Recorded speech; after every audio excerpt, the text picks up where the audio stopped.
Inside Black Dolphin Prison, Russia's most dangerous jail.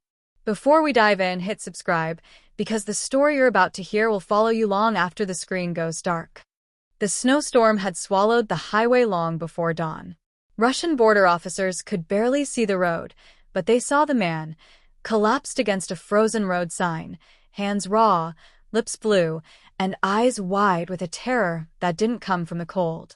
His name, as they later learned, was Dmitry Orlov, a mid-level smuggler known to slip across borders unnoticed. But tonight, he wasn't running from the police. He was running from something else. When paramedics lifted him into the ambulance, Dmitry whispered only 4 words. "Black Dolphin, it's happening." He passed out before they could ask more. By the time officers reached the regional station, investigators were already there, alerted by Dmitry's condition and the disturbing contents of his backpack. A small notebook filled with names, dates, and hand-drawn maps of Black Dolphin Prison, Russia's most fearsome high-security facility. No one escapes Black Dolphin. No one even tries. Yet Dmitry's maps implied he'd been inside recently, legally or not. But the most chilling detail wasn't the maps. It was the final page, a list of inmates, each name crossed out with red ink except one. A name the investigators recognized. Inside the interrogation room, Dmitry woke up violently, gasping for air like someone trapped underwater. The lead investigator, Captain Lena Sorokina, stood across from him, arms folded, eyes sharp. She wasn't interested in petty smuggling charges. She wanted to know why a man with no official ties to the prison had detailed floor plans of it, and why he crossed out the names of some of Russia's most dangerous convicts. But Dmitry didn't answer her first question. His first words were a warning. They're already inside the system. You think Black Dolphin keeps monsters in, but someone is using it to let the right ones out. Sorokina didn't flinch, but her team exchanged glances. Black Dolphin was known for its extreme control procedures, prisoners blindfolded when moved, guards rotating routes so no pattern could be memorized, cells monitored constantly. The place was built like an iron box designed to erase hope. "What do you mean, let them out?"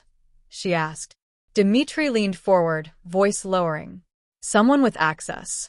Someone feeding information to a convict who should never breathe free air again. And if you think I'm lying, check who's missing."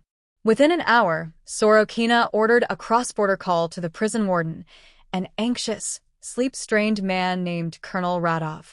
When he answered, his voice cracked before she even finished her introduction. "We haven't had a breach," he insisted.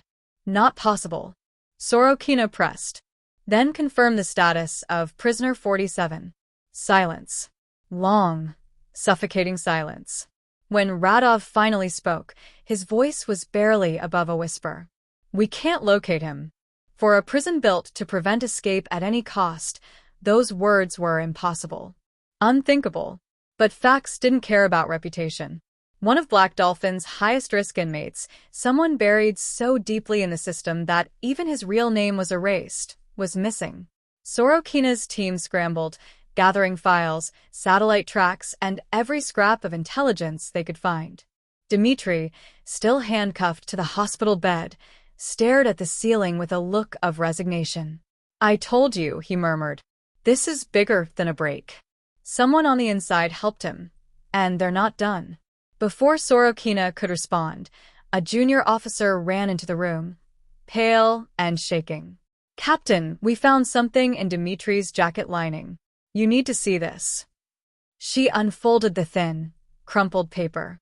It was a photograph, grainy, black and white, taken from some hidden angle inside a prison corridor.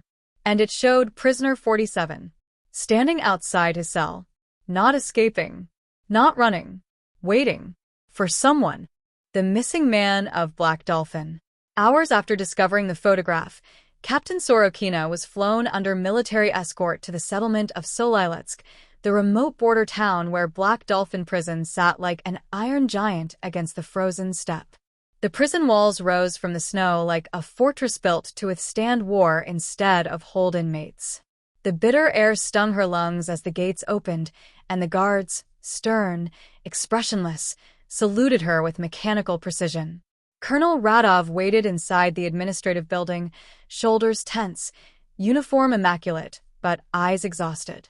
He didn't waste time with greetings. "You need to understand something before you see him," Radov said quietly. "Prisoner 47 is not like the others. He was placed here because no other prison could contain him. Not because he's violent, but because he's strategic." Sorokina studied him. Strategic how? Radov exhaled slowly. "He has influence. The kind that reaches places it shouldn't. He communicates without speaking, manipulates without touching anything. Years ago, he orchestrated a coordinated operation using only the people he observed from his cell window. 29 people followed orders he never verbally gave. That's why his real name was erased. To stop anyone from knowing who he was." Sorokina didn't like the sound of that. "So, how did he get out?" Radov led her down a series of hallways colder than the weather outside, each sealed by reinforced doors. Cameras tracked their every move, but even the guards seemed uneasy.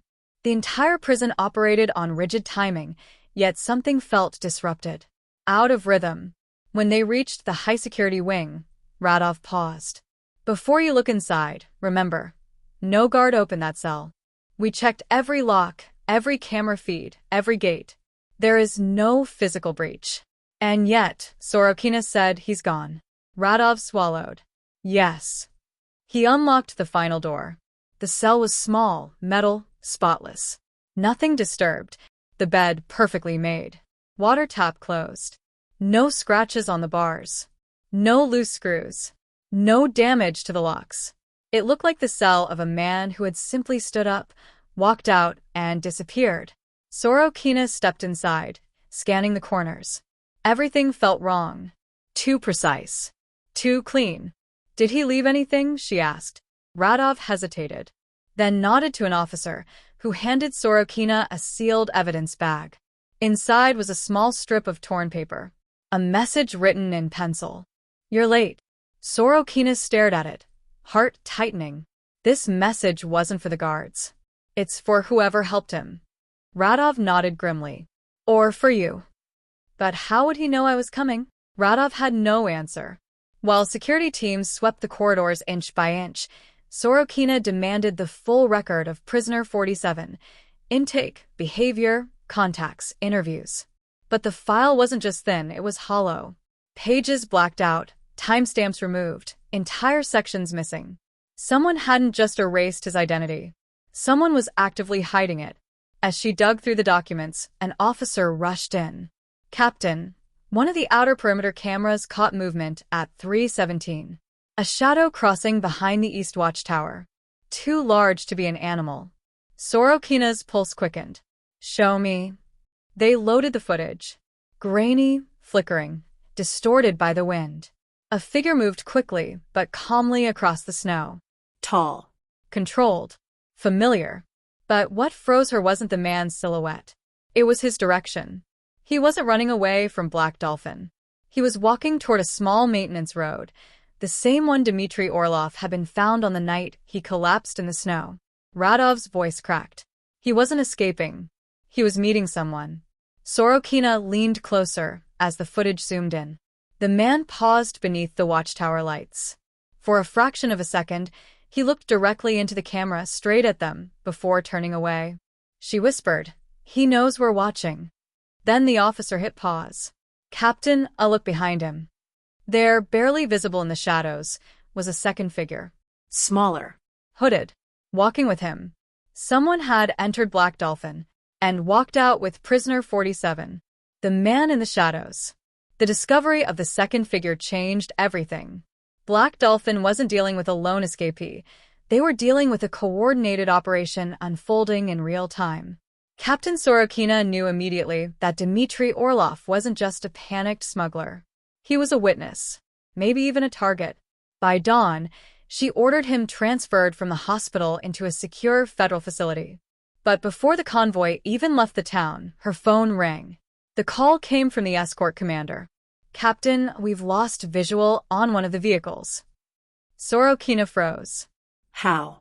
"You were moving in formation. There was a blind curve near the salt flats.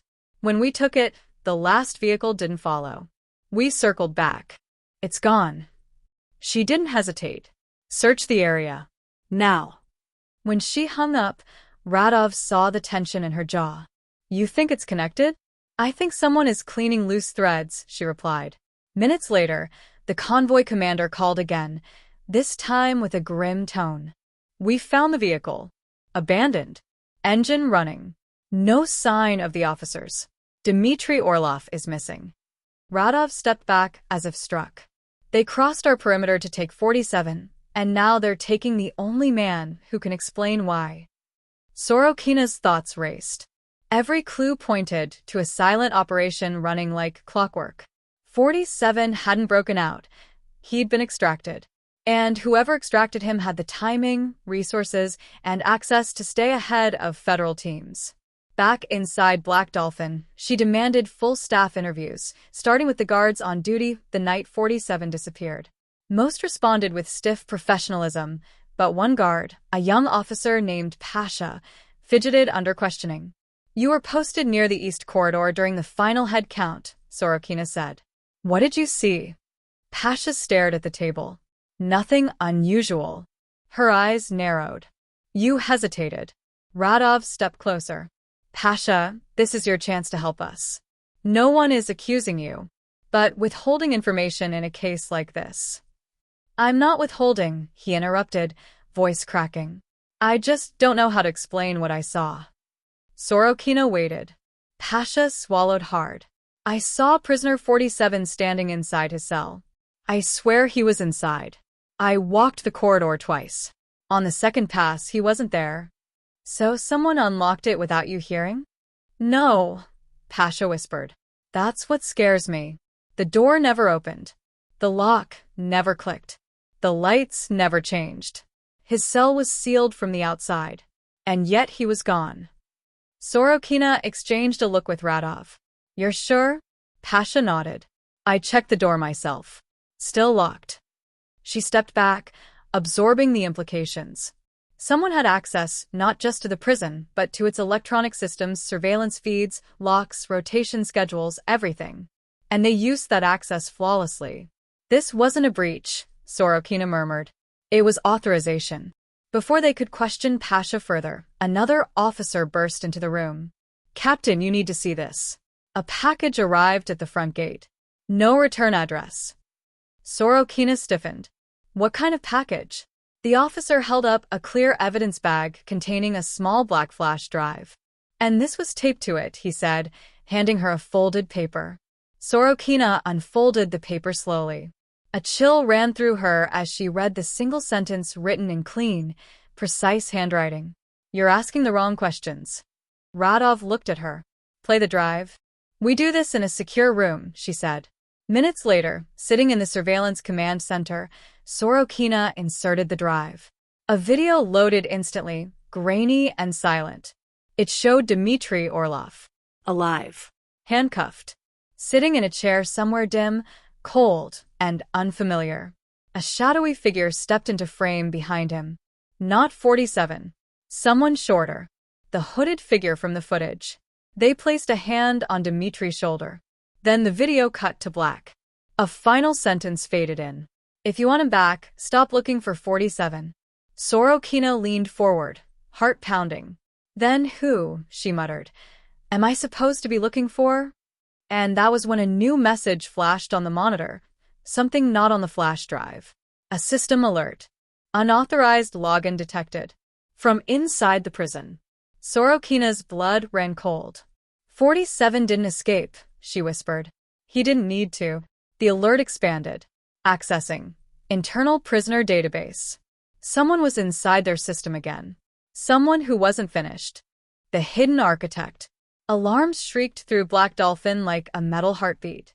Red lights washed across the concrete hallways as Captain Sorokina sprinted toward the surveillance control room. Guards scattered in organized panic, everyone trained for riots, escapes, even coordinated attacks. But no one was prepared for this. Unauthorized system access. From inside a prison designed to be unbreakable. When Sorokina reached the control room, technicians were already typing furiously, trying to isolate the breach. One of them looked up, face pale. It's inside our administrative network, Captain. Someone is cycling through inmate files at high speed. Which files? Sorokina demanded. Not 47's. Someone else's. The screen flickered as thousands of lines of restricted data flashed past. Then the breach abruptly stopped, freezing on one single profile. One inmate. A number. A face. A name Sorokina hadn't yet seen on any list. Inmate 2214, Markov Lev Antonovich. Radov stared in disbelief. Why him? He's not a high-risk prisoner. He's serving time for fraud, not violence. Sorokina didn't respond. She stepped closer to the screen, studying Markov's photograph. A middle-aged man, ordinary features, quiet eyes. The kind of face you'd pass in a crowd without remembering. Nothing about him looked dangerous, which made him extremely dangerous. As the technicians worked to lock out the intruder, Sorokina demanded Markov's full file. They brought it within minutes, and as she flipped through it, her instinct sharpened. Colonel, this file is wrong. Radov frowned. In what way? Too empty. Too clean. No disciplinary notes. No psychological evaluations. No cell transfer records. No written correspondence. He's been here 12 years and has less documentation than a new arrival. Radov shook his head. That's impossible. Even model inmates generate hundreds of pages of logs. Exactly, she said. Markov doesn't exist on paper. And yet someone just risked exposing themselves to access his profile. Radov's expression hardened. Where is he housed? The guard beside him swallowed. East Wing. 2 floors below 47's former cell. Sorokina's pulse quickened. Show me. They moved fast, descending into the East Wing, a place colder, quieter, and more isolated than the rest of Black Dolphin. The air was different here, staler, as if the walls themselves had secrets. When they reached Markov's cell, the guard unlocked the observation slot. Sorokina looked inside.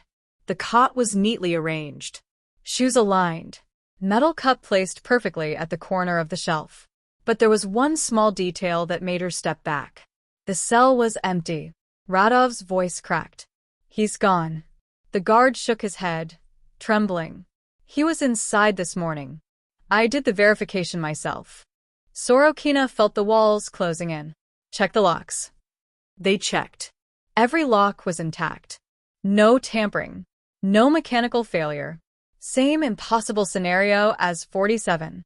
The same method. The same precision. The same signature. Someone wasn't breaking prisoners out. Someone was selecting them.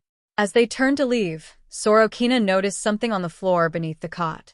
A tiny scrap of paper, folded so small it nearly vanished in the dust. She retrieved it carefully. 3 numbers were written on it in pencil. 2214, 47, 0159. Radov frowned. Cell numbers. Sorokina shook her head. No. Those are inmate IDs. Radov's voice dropped. So, what is 0159? Sorokina folded the note. Another inmate or another target. Before they could leave, the prison PA system crackled to life, except no one in the control room had triggered it. A voice, calm, steady, unhurried, filled the hallways. You're close, Captain, but you still don't see me. Guards froze. The voice continued. Stop chasing shadows. Start asking why these men were ever locked away together. The system clicked off. Silence swallowed the corridor. Radov whispered. How did he access the PA? Sorokina already knew. He has someone inside your staff. She looked back at Markov's empty cell. And he's telling us exactly what he wants us to hear. But deep down, she felt something colder. This wasn't a jailbreak. It wasn't an escape. It was a recruitment.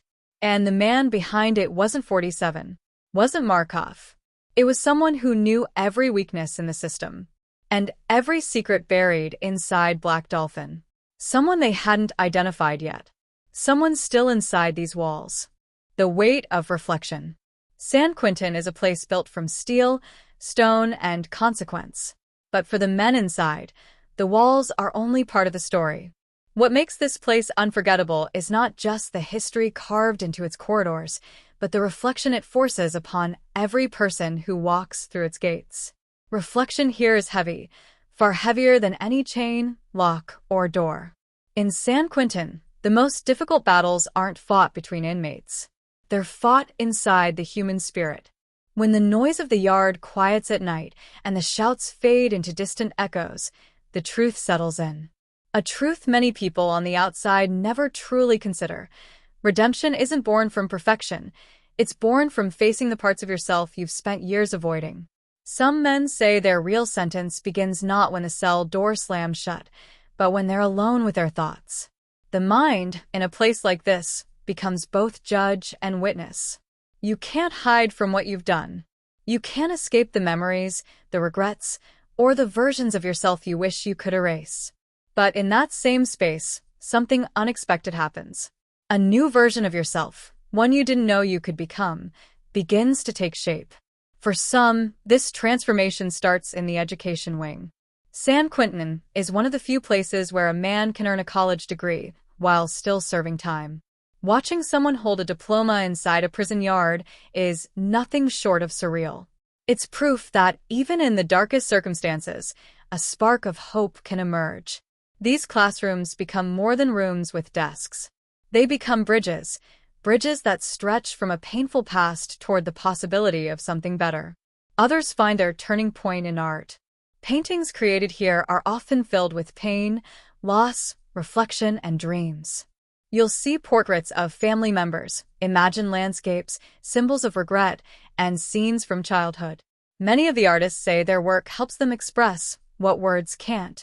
These paintings don't just fill walls, they open wounds, heal them, and offer meaning where there was none. Some men turn to writing. They craft stories, poems, journals, each page a small step toward understanding themselves. They write letters to family members they haven't spoken to in years. Apologies, explanations, hopes. For many, those letters are the first time they've ever taken responsibility for the harm they caused. Accountability is painful, but it's also powerful.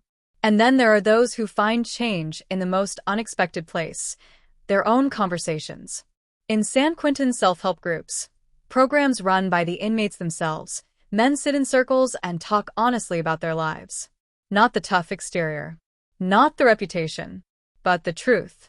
The mistakes, the childhood trauma, the choices that snowballed into life-changing consequences. These conversations break barriers that steel bars never could. But here's the part that few on the outside ever understand. Redemption inside San Quentin isn't about earning freedom from the state. It's about earning freedom from yourself. Not everyone in here will ever walk out. Some are serving life sentences. Some know they will never again stand in an open field, never again sit in a restaurant, never again feel the everyday movements of normal life. And yet, many of these same men are the ones who become mentors, teachers, and leaders within the prison walls. They rebuild themselves not for society, but for their own souls. Redemption is not guaranteed. It's not easy. It's not quick. It's not given, it's chosen. It happens in small moments. A man who once felt angry learns to apologize. A man who once caused harm chooses to heal others. A man who once avoided responsibility finally accepts it. A man who once saw himself as hopeless discovers he still has value. These transformations don't erase the past. They don't rewrite consequences. But they do reveal something deeper, something that proves humanity can still grow in places designed to break it. And so, as this story comes to an end, one truth remains. San Quentin is more than a prison. It is a mirror, one that forces every person inside to confront who they were and decide who they want to become. For some, redemption starts here. For others, it ends here. But for many, San Quentin becomes the place where they finally learn the hardest lesson of all. You can't change what you did, but you can change who you are. And that is where this journey ends.